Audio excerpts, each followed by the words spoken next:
Well, hello everybody, and welcome back to Julie's Orchids. I thought we'd have a look and see what's going on in the grow room. I've got several things in spike and a couple things in bloom, and one of my spikes is ridiculous, so stick around.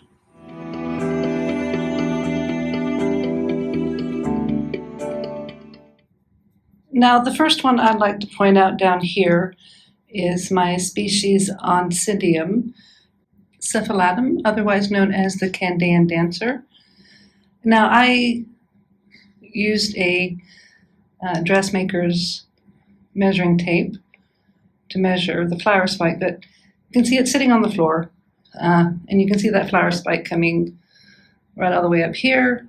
We've got some branching going on, and it keeps on going up and up and up, and up and up and up, and up and up and up,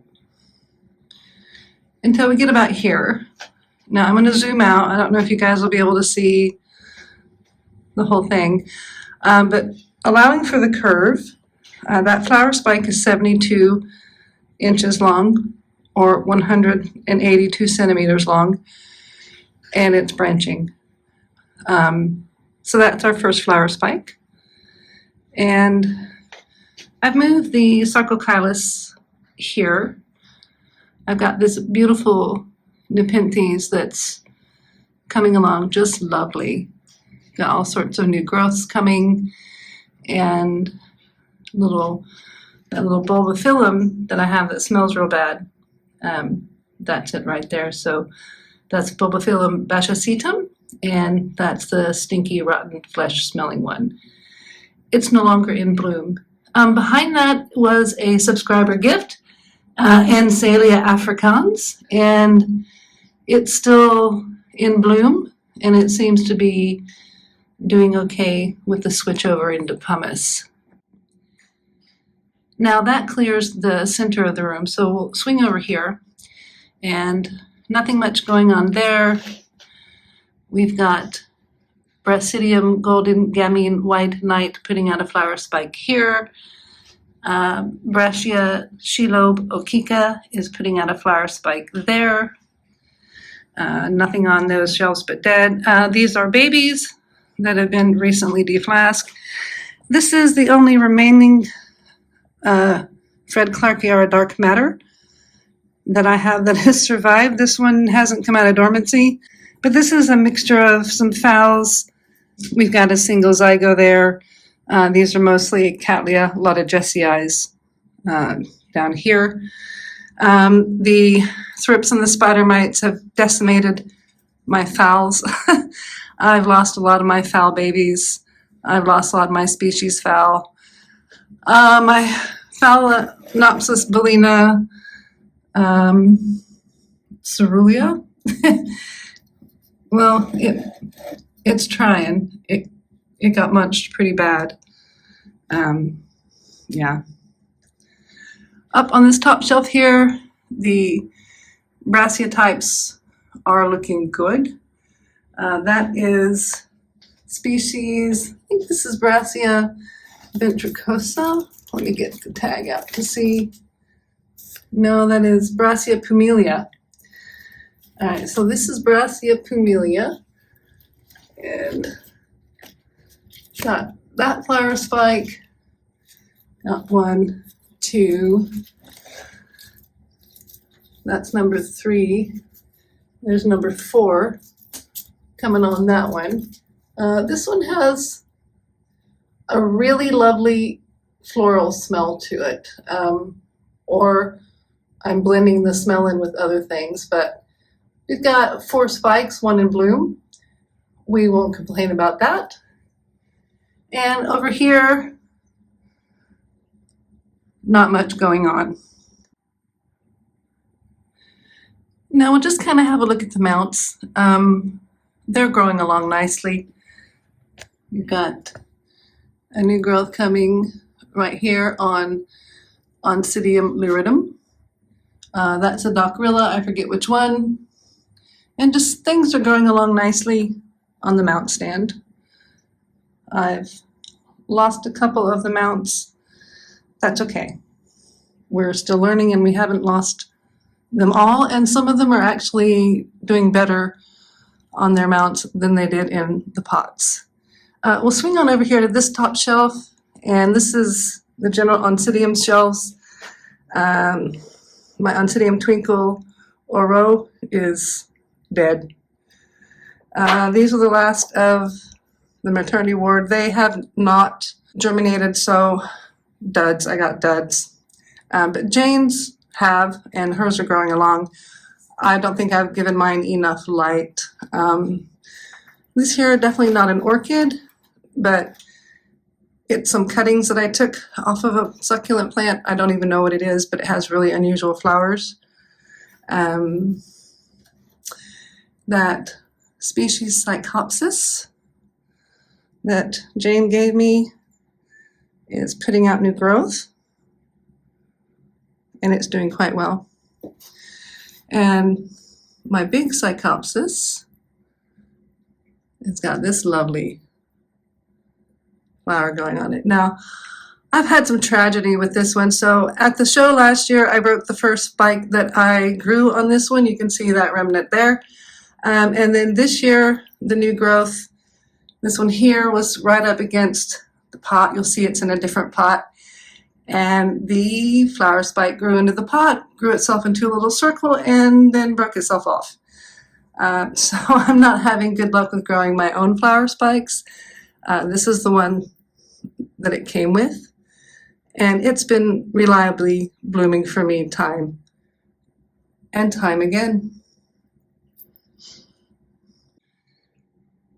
Down here on this shelf, we've got the encyclias, and these ones here aren't doing a whole lot, but we can see that this one is. Now, it's getting difficult with the size of that flower spike to film. So this is Encyclia Bee's Knees,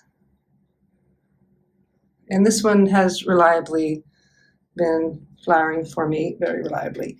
Prostechlia cochleata has been in bloom forever.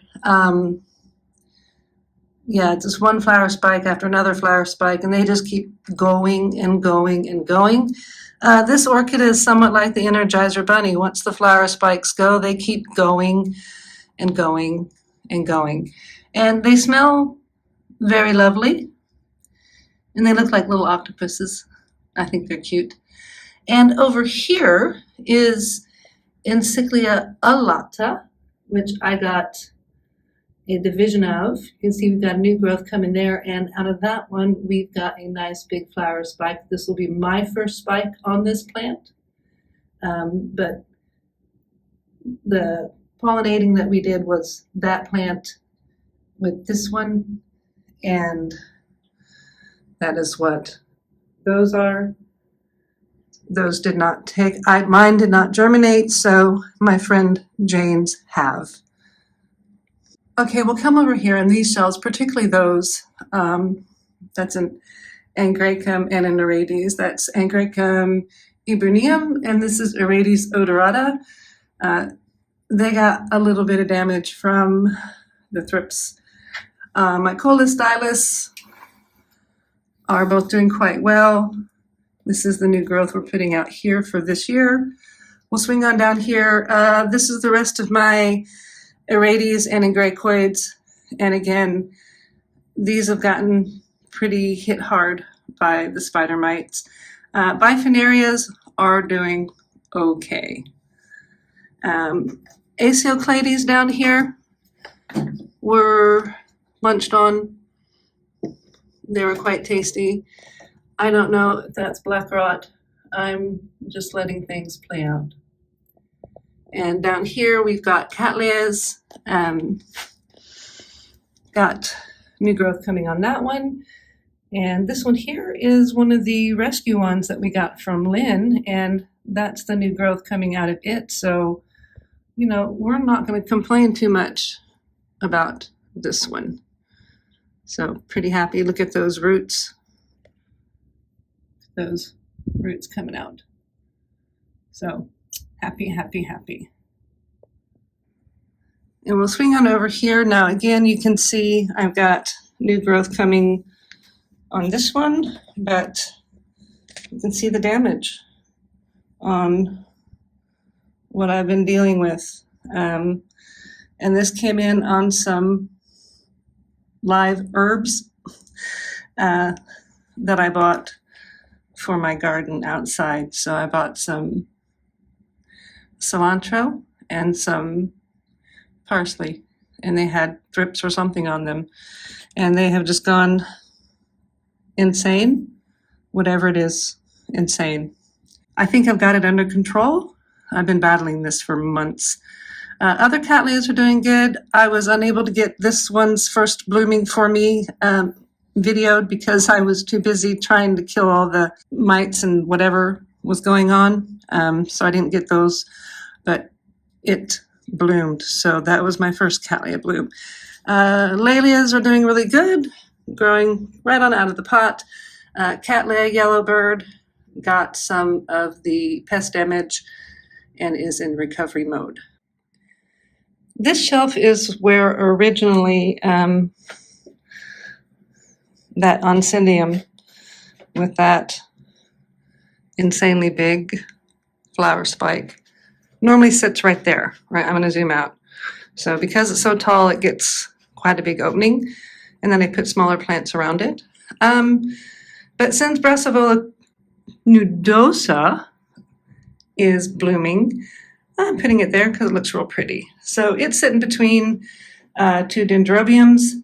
No name dendrobium I got from my friend Kate, and that's Dendrobium delicatum. But let's have a look at Brassavola nudosa.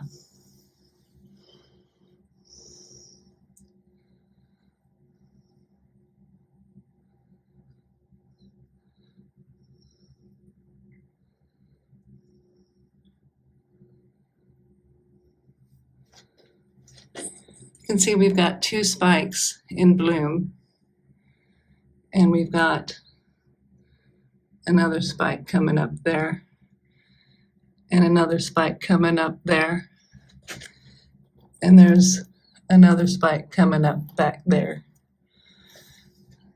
This is a happy plant. Now this is a mounted potted plant. The reason it is on a mount that is sticking out of a pot is because where the root ball is on that stick that it's mounted on has started to rot off, and the plant was starting to break off the mount. So I stuck it in the pot like that, and it seems to be happy. We'll come up here and have a look at the zygopetalums. We've got a zygopetalum Freestyle Meadows Midnight Oil in spike back there. You can see I still have a couple of flasks that need to be deflasked. Other than that, the zygos are just growing along. Down here, the dendrobium shelf, again, those are just kind of growing along, nothing really in spike there. And we'll come on down here and have a look at the bulbophyllum. So bulbophyllum medusa seems to be happy right there. Bulbophyllum synapsis is putting out a nice new growth. And Elizabeth Ann Buckleberry's not the happiest, but oh well. And back down here to the cattleya types, so we've got Brassavola digbyana and Brassavola, which one are you? Jiminy Cricket Superbug. That one needs repotting. These other two, this is Brassavola cuculata and Brassavola perennii, and you can tell they're looking quite happy in their little pots. And I'm hoping to get this one here to bloom for me because I can't wait to see the blooms on that one. We'll swing over here, finish having a look at the dendrobiums. You can see we've got new growths coming on a lot of these, and blasted dendrobiums up here. My pitcher plant should be coming out of dormancy, and we've got mystery, not sure exactly what it is yet, ground orchid with a seed pod, and the rest of the dendrobiums right there. Now, we're going to swing on up here and have a look at, this is Maxillaria tenuifolia, I think. Let me double check that. Oh, can't get the tag out. Yeah, Maxillaria tenuifolia. It's still in bark because I really had problems with this one, but Sherry baby. Now, Sherry, she's got 1, 2, 3 spikes on her. So this corner of the grow room with all these oncidiums in spike, well, it's going to get difficult to walk in there soon because that's all going to be full. I don't know what that's going to do. It's just going to, I think, absolutely overtake the entirety of the room. And then we'll have down here filled in as well too. So you'll have to check back in whenever these guys finally decide to open up their flower spikes. That thing there has been in spike for months and months, it seems. I don't know how tall it's going to get, but it's already 72 inches or 182 centimeters tall. And look how far down it's branching. So, you know, it's starting to branch halfway down, and there's branches coming off of each and every one of those nodes. So you can't say that one's not a happy plant. It's taken up the whole grow room. Okay, so I thought we'd have a look at Brassavola nudosa to say our goodbyes. I'd like to thank you very much for watching. If you liked the video, please give me a thumbs up. A subscribe would be great. There is membership open on the channel if you're interested to help support the orchids. Anything I make on the channel for the orchids will go back into the orchids, so there are a few special perks for that if you're interested. I thank you again for watching, and have a lovely day.